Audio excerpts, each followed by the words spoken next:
Vamos a saludar a Manuel Malaver, él es analista político en Venezuela, columnista de diarios importantes en Venezuela. Manuel, buena tarde, muchísimas gracias por acompañarnos unos minutos. ¿Cuál es la percepción tuya de lo que ayer ocurría en Venezuela de este encuentro? Es decir, nunca se puede complacer a todos. Hay quienes piensan que sí, que había que hacerlo, que fue un oxígeno para la oposición, poder llegar en cadena nacional, digamos, al territorio venezolano, al pueblo venezolano. Hay quien dice que allí se pudo ver las dos maneras de asumir un país, las dos maneras de asumir la política. ¿Cuál es la percepción de Manuel Malaver? Muchísimas gracias por estar con nosotros. Buenas tardes. Buenas tardes, Idania. Buenas tardes a toda la gente de NTN 24, un canal muy querido por Venezuela, en Venezuela. Bueno, yo creo que fue francamente positiva el evento. Hacía falta que los dos factores que definen la actual crisis política venezolana se vieran frente a frente, discutieran, conversaran, y si lo hicieron en una cadena nacional que además se transmitió a todo el mundo, me parece que fue excelente. Yo creo que el mundo y sobre todo Venezuela vieron de qué se trata la crisis venezolana, quién es cada quien es cada grupo, cada factor, y cuáles son sus ideas, su visión del país, y aparte de obtener la mejor información sobre la crisis, también pueden tomar sus posiciones. Esa es una cosa. La otra es que de ahí se puedan instrumentar los pasos, se pueda dar curso a un proceso a través del cual empiezan a solucionarse estos grandes problemas que tiene la crisis venezolana, que tiene el atasco venezolano, y sin cuya solución no es posible que la crisis se solucione ni que el país salga adelante. Ahora, yo quiero compartir tanto con Manuel Malaver en Caracas como con Jairo Libreros, que nos acompaña en el estudio, una frase de Diosdado Cabello, presidente de la Asamblea Nacional, que ayer parecía desencajado, digamos, dentro de este intento de diálogo que se estableció ayer. Hoy, en un acto público, Diosdado Cabello se refirió a lo que fue el encuentro de ayer. Y quisiera compartir con ambos y con nuestra teleaudiencia, por supuesto, las palabras del presidente de la Asamblea. Que estaban sentados ayer es lo mismo que los que están en la calle llamando a la violencia.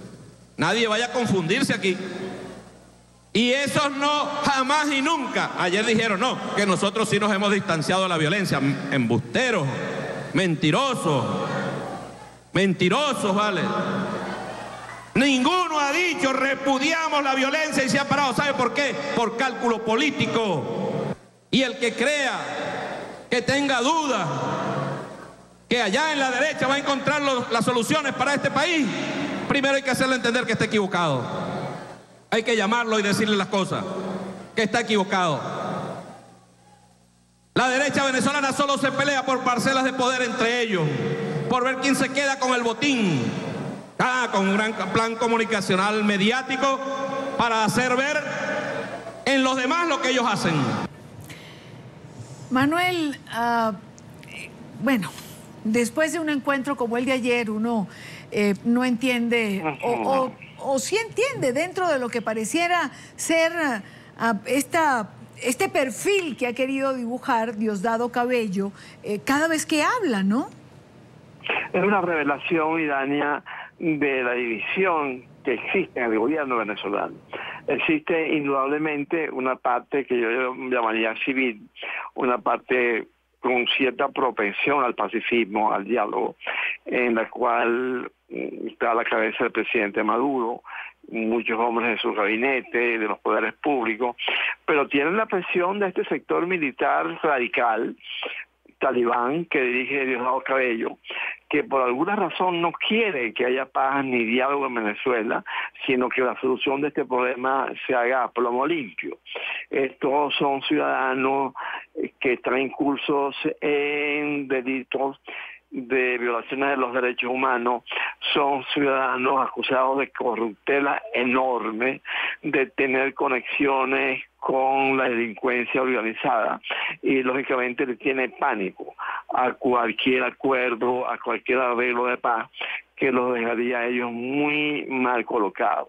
Se habla mucho, Idania, de que hay una división en la oposición entre un sector radical y un sector que tiende más al diálogo, a la conversación, pero es más profunda la división en el seno del gobierno. Tú podrías suponer de que tanto los sectores que estaban al diálogo en la oposición podrían hablar hoy y mañana y llegarse a un acuerdo, pero por lo que estaba diciendo hoy Diosdado Cabello, eso no existe en el gobierno. En el gobierno existe un enfrentamiento en cuanto a cómo enfrentar la crisis, a cómo se resuelve esta crisis, y ese enfrentamiento lo personifica el presidente Maduro y los ministros que estaban ayer en esa reunión y el señor Diosdado Cabello que estaba ahí, pero que ni habló, y las veces que se vio en cadena fue prácticamente boicoteando la reunión. Entonces, eso quiero yo resaltarlo mucho a través de NTN 24, que es un canal que se ve en América Latina, que que no es tan fuerte la división en la oposición como la que hay en el gobierno. Y las palabras hoy de Diosdado Cabello no fueron más demostrativas. Claro. Ahora, nos acompaña Jairo Libreros, es nuestro analista permanente, y le iba a preguntar su opinión, pero no, él quiere hacerle una pregunta a Manuel Malaver. Señor Malaver, ¿qué tanto pierde Diosdado Cabello con este acercamiento entre la oposición y el gobierno Maduro? ¿Será que esto refleja la crisis interna y de manera particular que queda descolgado el presidente de la Asamblea Nacional? Buenas tardes, Jaime. Mira, Jaime, el gran perdedor de lo de ayer fue Diosdado y el sector radical del ejército que comanda, que es un sector que nunca aceptó de buena gana la sucesión de Maduro y prácticamente se ha dedicado a boicotearla. Todas las acciones violentas que se han llevado a cabo desde el gobierno contra la oposición en este último año, el año de Maduro, prácticamente las ha encabezado el señor Diosdado. El señor Diosdado, desde la Asamblea Nacional, es quien ha mandado a golpear a los diputados opositores, es quien ha dirigido estas acciones ilegales de quitarle la inmunidad a los parlamentarios opositores, y este señor es el que está al frente de los militares que reprimen a los estudiantes en la calle, y es una fuerza poderosa, sí es muy poderosa, porque es la fuerza que podría perfectamente bien darle el golpe de Estado que muchas veces se ha anunciado contra el presidente Maduro. Ahora, hay una parte que me gustaría hacer y retomar algo que decía Nicolás Maduro el día de ayer, y allí sí quiero la opinión de los dos, porque me parece que este es un nudo gordiano y tiene que ver con los colectivos armados. Así como Maduro decía ayer, por ejemplo, si hay casos de torturas, díganme dónde, díganme cuáles son los casos particulares, y yo comenzaba el programa justo hablando con alguien del Foro Penal porque quería, de cara a la cobertura que hemos venido haciendo de la crisis venezolana, recordar la reunión que el Foro Penal mantuvo con el Ministerio Público, donde se le entregaron documentados 40 casos de tortura. Y la pregunta era, bueno, es que el Ministerio Público no le da esta información a Nicolás Maduro. Más o menos pasa esto con los colectivos. Hay pruebas documentadas de civiles con armas, colectivos armados que han llegado a Mérida, a San Cristóbal, a Valencia. Tenemos a la esposa de un hombre que fue asesinado por tiros de estos colectivos en el estado Carabobo, que hablaba y decía, yo los vi. No se puede negar la presencia de ellos. Sin embargo, Nicolás Maduro insiste en rescatar el quehacer social de los colectivos. Yo quiero que oigamos esta intervención de Maduro. Estoy de acuerdo. Yo pido respeto por los colectivos. Como hizo el compañero Diosdado.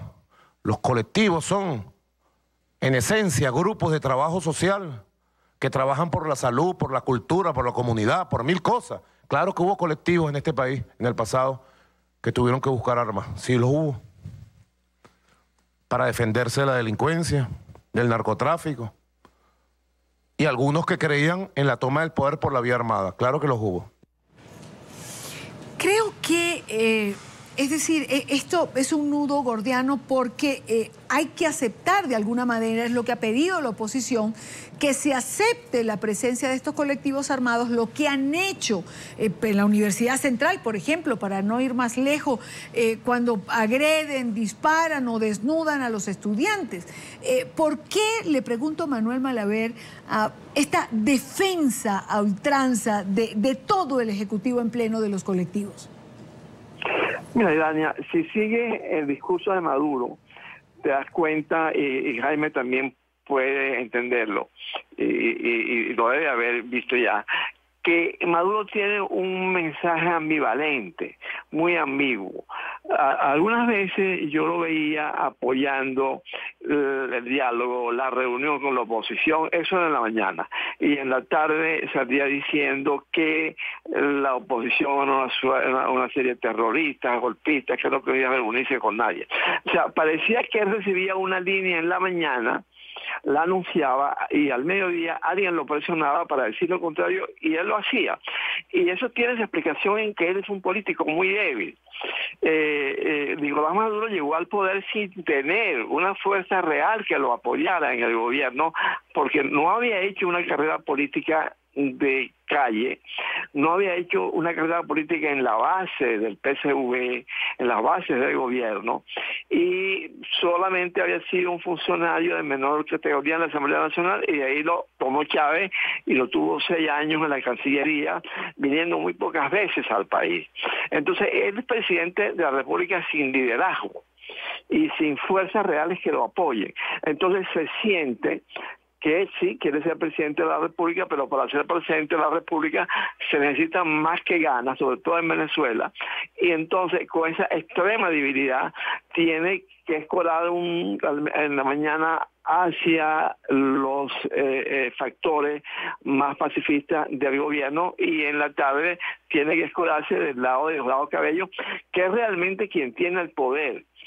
Si en un régimen autoritario el gobierno vamos a definirnos como un hecho de fuerza, es el señor Diosdado Cabello con sus generales del ejército, que fueron los que dieron el golpe con Chávez, los que siempre acompañaron a Chávez, los que sostuvieron a Chávez los 14 años en el poder, los que realmente hasta este momento gobiernan en Venezuela. Hay una gran puja entre ese sector y los factores civilistas del gobierno, claro, y ya veremos hacia dónde conduce esa contradicción. Ahora, le pregunto a Jairo, ¿cómo establecer o intentar establecer entonces este diálogo con esas posiciones ambivalentes, como señala Manuel Malaver, que pueden percibirse en Nicolás Maduro?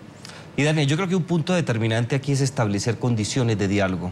Si la mesa de unidad democrática, los líderes de la democracia en la oposición hoy día establecen cierto tipo de condiciones especiales para mantenerse en la mesa, para continuar en el diálogo, yo creo que se pueden superar no solamente las crisis internas que ocurren en el gobierno de Maduro, particularmente en su grupo político que está fraccionado, como estábamos discutiéndolo, y creo que ese tipo de medidas giran en torno de limitar la capacidad que tiene para hacer represión política a los diferentes cuerpos que componen la Fuerza Bolivariana Armada. Ahí hay un punto esencial. Otro tema que creo que vale la pena traer a colación es darle mayor publicidad a todo tipo de acercamiento y a las diferentes reuniones que se puedan suceder con base en esta primera iniciativa. Creo que el tema de la transparencia, que no ha sido precisamente una de las características más importantes del socialismo del siglo XXI, particularmente lo que ha ocurrido en los últimos meses, le puede dar un aire importante, porque como nos decía nuestro analista en estos momentos, el presidente Maduro dice una cosa en la mañana, por la tarde influido por diferentes actores que están en capacidad de hablarle al oído, termina por cambiar sus decisiones, y Daniel, yo creo que si hay mayor transparencia, independientemente de las decisiones, se puede hacer un acto que permita mejorar el acercamiento. Creo que esos dos puntos son vitales. Quiero agradecer a Manuel Malaver, analista político, por acompañarnos en vivo y directo desde Caracas, Venezuela. Manuel, buena tarde. Buenas tardes a ti, Jairo. Encantado de compartir con ustedes.